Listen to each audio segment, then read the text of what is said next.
Ayuha al-ahibati, nikitazama hii dunia naona mwisho ishafikia. Pale unapolia wenzako wanafurahia. Ajali ikikutokea alafu ukaumia, usiseme watakusaidia. Wanakuja kukuibia au kukumalizia. Binadamu wamekuwa wabaya na wana roho mbaya, huruma imewapotea. Kuishi na chui na simba ni fea, huruma atakuonea. Binadamu wamekuwa mbaya, kwenye shilingi ana roho mbaya, ni moto zaidi ya faya. Hii dunia imefika pabaya ndugu zangu katika imani.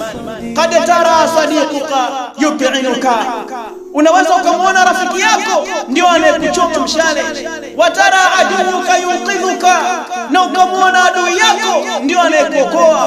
Wa qad tara aghniyau yartashun, na unaweza ukaona matajiri ndio walaji rushwa wakubwa. Wal fuqarau yatasaddaqun, na mafakiri ndio watoaji sadaka. La tataajab, la tataajab, innaha dunya. Usishangae ndugu yangu, usishangae, hiyo ndio dunia.